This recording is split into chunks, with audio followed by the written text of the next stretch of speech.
کہنے لگے ان کے ماننے والے امیر ہیں کہ غریب ہیں؟ میں نے کہا ماڑے ماڑے لوگ۔ کہنے لگے نبیوں پر پہلے ایمان ہی غریب لوگ لایا کرتے ہیں۔ کہنے لگے اس نے بڑے سوالات کیے، بڑے میں نے جواب دیے، آخر میں اس نے ایک سوال پوچھا۔ ابو سفیان کہتے ہیں میں باہر سے نہیں گیا تھا، میں چچا تھا، مجھ سے پوچھا، کہنے لگے کیا کبھی اس محبوب نے جھوٹ بھی بولا ہے؟ کیا کبھی جھوٹ بھی بولا ہے؟ کبھی؟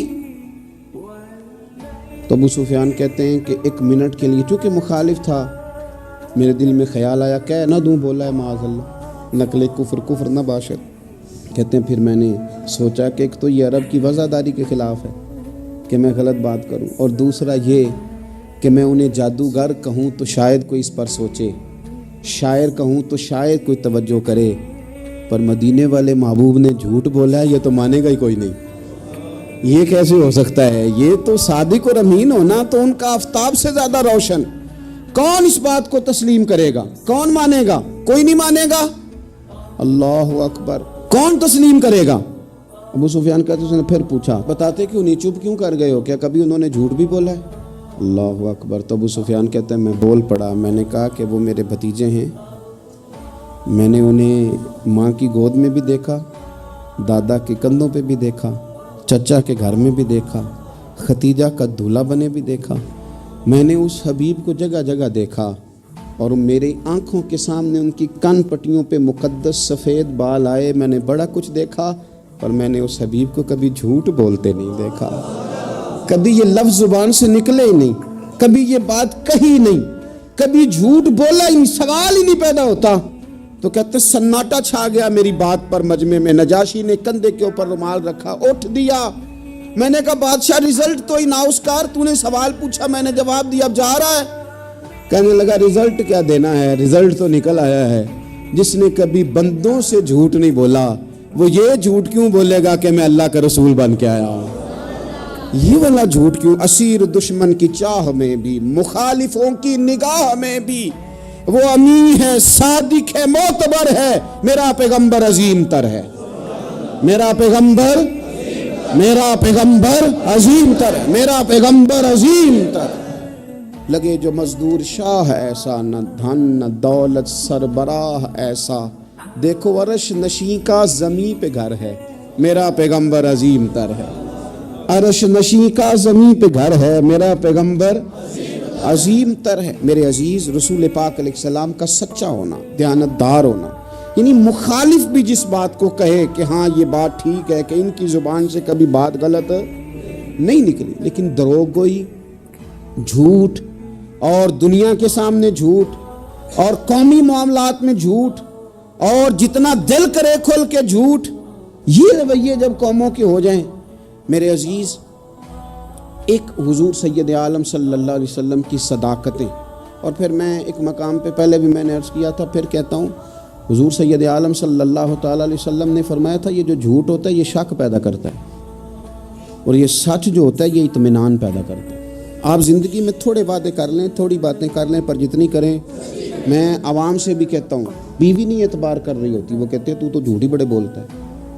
ایک دوست مجھ سے کہنے لگے کہ آپ اماں سے کہہ دیں کہ میں اس دفعہ عمرے پہ ضرور بھیجوں گا، وہ آپ کی بات مان جائے گی۔ میں نے کہا اماں ابا کو راضی کرنے میں 7-8 منٹ لگ جاتے ہیں، پر اماں تو 1.5-2 منٹ میں راضی ہو جاتی، تو آپ کی اماں نہیں راضی ہو رہی۔ کہنے لگے پہلے کئی دفعہ کہہ چکا ہوں نا عمرے پہ بھیجوں گا، تو بھیج نہیں سکا، تو لہٰذا وہ اب کہتی ہے تو جھوٹ بولتا ہے، تو نے کوئی نہیں بھیجنا، تو فراڈ کرتا ہے۔ ہمارے ہاں مسئلہ مال و دولت کا نہیں، عدم اعتماد کا ہے، اور جب عدم اعتماد اس حد تک پہنچ جائے کہ مائیں بھی اعتبار کرنا چھوڑ جائیں، تو وہ قومیں کیا کردار ادا کریں گی اور کیا وہ سوسائٹی میں خیر تقسیم کریں گی؟ تو سچی بات، نبی پاک علیہ السلام نے فرمایا بندہ جھوٹ بولتا ہے، اور اتنے جھوٹ بولتا ہے کہ وہ رب کی بارگاہ میں جھوٹا لکھ دیا جاتا ہے، اور پھر اس کے لیے جہنم کا فیصلہ ہو جاتا ہے۔ اور کچھ بندے سچ کی کوشش کرتے ہیں، اتنی کوشش کرتے ہیں کہ اللہ کی بارگاہ میں سچے لکھ دیے جاتے ہیں، اللہ کے حضور وہ سچے لکھ دیے جاتے ہیں، اور فرمایا یہ سچ ہی انہیں جنت میں لے جائے گا۔ دوسری بات جو حضور کی سیرت مبارکہ میں ہمیں بہت زیادہ نظر آتی ہے وہ ہے عہد کی پابندی، وعدوں کی پابندی، جو کہہ لیا سو کہہ لیا۔ جب آپ کوئی عہد کر لیتے ہیں نا، معاہدہ کر لیتے ہیں، پہلے تو اس بات کو اچھی طرح سمجھ لیں کہ حضور نے ایک جملے میں ساری حقیقت بیان کر دی، فرمایا لا دین لمن لا عہد لہ، جو وعدے کا پابند نہیں اس کا کوئی دین ہی نہیں، بات ہی ختم کر دی۔ آگے تو آپ تب بڑھیں گے نا جب بنیاد ہی ہوگی، اور جب دین ہی کوئی نہیں، بنیاد ہی کوئی نہیں، تو پھر بات آگے کیسے بڑھے گی؟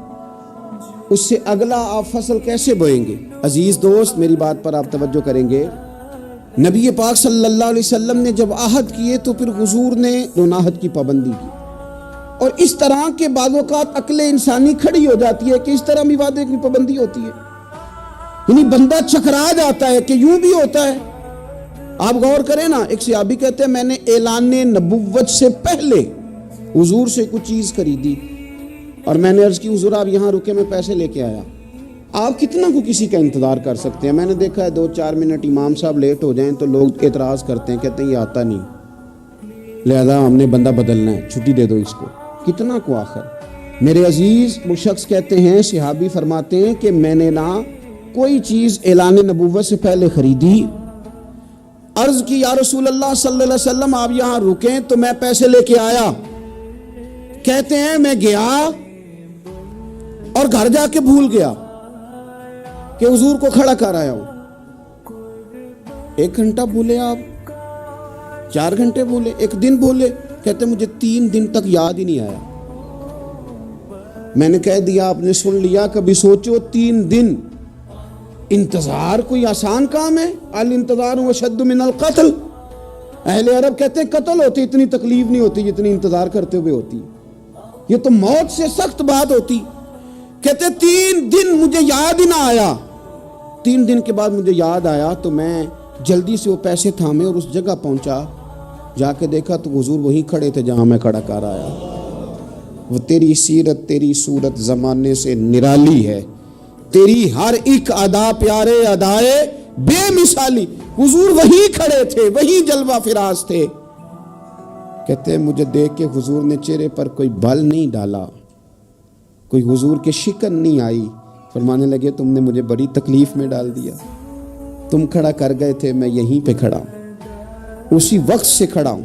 میرے رسول پاک صلی اللہ تعالی علیہ وسلم نے وعدوں کے وفا کے تعلق سے جو ہمیں سیرت عطا فرمائی، حضور علیہ الصلوۃ والسلام نے جو اپنا اسوہ نور اس تعلق سے ہمیں دیا ہے، وہ ہر شخص کے لیے دستور حیات ہے، وہ ہر شخص کے لیے دستور عمل ہے۔